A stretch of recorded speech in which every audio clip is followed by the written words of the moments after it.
नमस्कार आप सभी का, कैसे हैं आप लोग? उम्मीद करते हैं कि बहुत अच्छे होंगे। यूनिवर्सिटी ऑफ इलाहाबाद के बहुत सारे बच्चों के बैक पेपर और इम्प्रूवमेंट के एग्जाम बहुत ही जल्द होने वाले हैं। इसका टाइम टेबल भी आ गया, इसका शेड्यूल भी आ गया है। और जिन बच्चों ने बैक पेपर और इम्प्रूवमेंट का फॉर्म भरा है उनको तो पेपर देना ही पड़ेगा। तो इसके साथ साथ हमारी तैयारी किस तरीके से चल रही है और तैयारी में हमको क्या पेपर में आने के चांसेज हैं, क्योंकि इसका तो हम गेस्ट पेपर तो आपको देंगे नहीं, ना ही गेस्ट पेपर देने की कोई आवश्यकता इसमें रहती है। क्योंकि जब आपको बहुत ध्यान देना है कि जब आपका जब पेपर बनता है एनुअल एग्जाम का, तो 3 सेट बनते हैं पेपर में। उसका एक सेट आपको एनुअल एग्जाम में दिया जाता है और उसका एक सेट आपको दिया जाता है जब आप बैक पेपर और इम्प्रूवमेंट देने जाते हैं। तो ये सारी चीज़ें हैं। आपका जो पेपर है वो 23, 24, 25 और 26 को है। इसमें साफ तौर पे लिखा गया है बीए पार्ट 1 और पार्ट 3, बीएससी पार्ट 1 और पार्ट 3, इन सभी बच्चों का जो पेपर है वो फर्स्ट मीटिंग है, आपको पता है, 7 से 10 AM तक। इसके बाद सेकेंड मीटिंग में बीए पार्ट 2 और बीएससी पार्ट 2 और बीकॉम पार्ट 1, पार्ट 2 और पार्ट 3 के बच्चों का है। तो ये सारी चीज़ें हैं। इसमें लिखा गया है all subject first paper, all subject second paper, all subject third paper, all group first paper जो बीकॉम के बच्चे हैं। इसकी जो टाइमिंग है 2:30 से 5:30 है। तो 4 दिन लगातार आपका पेपर चलेगा, 23, 24, 25, 26। तो सारे बच्चे अपने टाइम टेबल को ध्यान दे देंगे। दूसरी बात यह है, कैंपस के बच्चों का पेपर आर्ट्स फैकल्टी में होगा, कॉलेज के बच्चों का पेपर जो है वो कॉलेज में अपने संबंधित होगा। तो आप लोग अपने कॉलेज की नोटिस से अलर्ट रहें, मेन कैंपस वाले बच्चे मेन कैंपस की नोटिस से अलर्ट रहें। इसी बीच जो आर्ट्स फैकल्टी की क्लासेज हैं 7 से 10 और 2:30 से 5:30, उस बीच क्लासेज नहीं चलेंगी, बाकी और सारी फैकल्टी में क्लासेस चलेंगी।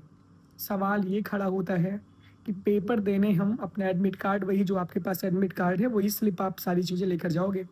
लेकिन यार ज़रूरी इस बात को है कि पेपर में आएगा क्या, हम पढ़ें क्या तो पढ़ें, क्योंकि हमारा तो एकदम दांव पे लगा हुआ है। इम्प्रूवमेंट में आप जितना नंबर पाएंगे उतना नंबर आपके पेपर में चढ़ेगा। बैक पेपर में अगर आप फेल हुए तो आपका ईयर बैक हुआ। ये सारी चीज़ें आपको ध्यान में रखने की आवश्यकता है। देखो, सबसे पहले जो पेपर आपका आया हुआ था पेपर में, यानी कि जो पेपर आपने एनुअल एग्जाम का इस साल दिया है, उस पेपर को भी बहुत ध्यान से देखना। 2-3 सवाल वहां से रिपीट जरूर करते हैं, क्योंकि जब पेपर बनता है ना तो ऐसा किसी टीचर को नहीं पता रहता कि एक बैक पेपर बनाना है, एक एनुअल एग्जाम बनाना है। सारे पेपर एक साथ ही बनते हैं। तो वो PYQ के हिसाब से पेपर अपना बनाते हैं, यानी कि प्रीवियस ईयर क्वेश्चन पेपर के हिसाब से वो अपना पेपर सेट करते हैं। तो इम्पॉर्टेंट इस बात का ये जरूरी है कि वो PYQ हिसाब से पेपर सेट करते हैं, तो प्रीवियस ईयर क्वेश्चन से रिपीट करते हैं। आप इस बार का पेपर देख लेना, जो इस बार का एनुअल एग्जाम में पेपर आया था, इसके पहले साल वाला देख लेना, 24 वाला पेपर देख लेना और 23 वाला पेपर देख लेना। यानी इस बार का एनुअल एग्जाम का पेपर, पिछले साल वाला जो 24 का हुआ है और इसके पहले 23 का, इन 3 सालों के पेपर अगर आप मिला जुला के देख कर जाओगे तो आपको सवाल मिल जाएंगे। इस साल के भी पेपर से बहुत सारे सवाल रिपीट होते हैं। इस बार कुछ पेपर का पैटर्न भी चेंज रहा था, लेकिन अगर आप मिला जुला के पढ़ेंगे, एक एक यूनिट में जैसे 4 टॉपिक है तो 2 टॉपिक आप अच्छे से कवर करिए, एक टॉपिक आप अच्छे से हल्का फुल्का देख लीजिए, फिर एक टॉपिक आप छोड़ भी सकते हैं। लेकिन बैक पेपर इम्प्रूवमेंट में ये किसी को नहीं पता था कि पेपर कहाँ से आ जाएंगे, कौन सा गेस काम करेगा, कौन सा नहीं काम करेगा। लेकिन पुराने अनुभवों के आधार पे मैं आपको ये सजेस्ट कर रहा हूँ कि आप जो इस बार का पेपर आया हुआ था उसको आप जरूर हल करके जाइएगा। इसके साथ साथ पिछले 2 सालों के पेपर अगर आप देख लेंगे तो उसी में से सारे सवाल आपको मैच होते होते मिल जाएंगे। जो मैथमेटिकल मतलब जिसमें मतलब थ्योरेटिकल वाले में तो आसान रहता है, लेकिन मैथमेटिकल वाले पेपर्स में गेस करना मुश्किल, जैसे स्टैट्स का पेपर हुआ, पेपर आपका लॉजिक का हुआ, पेपर आपके BSc का हुआ, पेपर आपके बीकॉम का हुआ, तो वहाँ पे गेस करना बहुत आसान नहीं है। और गेस पेपर इसका बैक पेपर का देना भी किसी के लिए बस की बात नहीं है।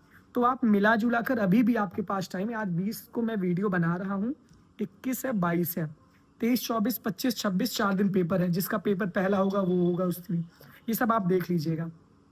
पेपर बिल्कुल ना छोड़िएगा। अभी भी जिनकी हिम्मत नहीं कह रही है, जो इम्प्रूवमेंट वाले बच्चे हैं, जो इम्प्रूवमेंट देने जा रहे हैं, अगर आपकी हिम्मत अभी भी नहीं कह रही है तो अभी आप जाके एप्लीकेशन दे देना। कल आपके पास टाइम है, कल और परसों आपके पास टाइम है, एप्लीकेशन दे देना कॉलेज में कि हम इम्प्रूवमेंट देने में असमर्थ नहीं है। वरना अगर आप इम्प्रूवमेंट में नंबर कम होगा तो आप फेल भी हो सकते हो, ठीक है ना। तो खतरा रहता है, इस वजह से ये बात है। लेकिन जो BA के बच्चे हैं, जो BSc के बच्चे हैं, you have lot of time. अभी 2 से 3 दिन का समय आपके पास है। दिन रात एक कर दीजिए। कोई एक पेपर दे रहे होंगे, कोई 2 पेपर दे रहे होंगे, तो अभी दिन रात एक कर दीजिए।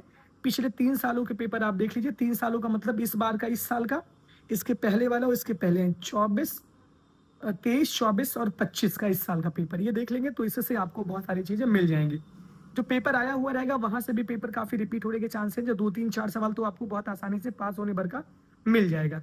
पढ़िए, लापरवाही मत करिए, अभी भी समय है, किसी के भरोसे मत रहिए, किसी सोर्स वोर्स के भरोसे मत रहिए क्योंकि सोर्स वोर्स काम आखिरी में नहीं आता। ऑल द बेस्ट आपके एग्जाम के लिए। बाकी टेलीग्राम पे जो भी सूचना होगी हम देंगे। इलाहाबाद यूनिवर्सिटी एक्सप्रेस आप लोग ज्वाइन करो, अपने जो भी अच्छे सहयोगी हों, जो भी अच्छे बच्चे नंबर पाए हों, उनका सहयोग लेकर अच्छे से आप बैक पेपर और इम्प्रूवमेंट का एग्जाम दो। टाइम टेबल का विशेष ध्यान रखना, टाइमिंग का विशेष ध्यान रखना, खूब अच्छे से लिख कर आना, ऊट-पटांग मत लिखना और नकल मत करना, नकल में पकड़े जाओगे तो फिर आपका यूएफएम लग जाएगा। इस बात को आपको ध्यान देना है। बहुत-बहुत धन्यवाद। All the best. Thank you.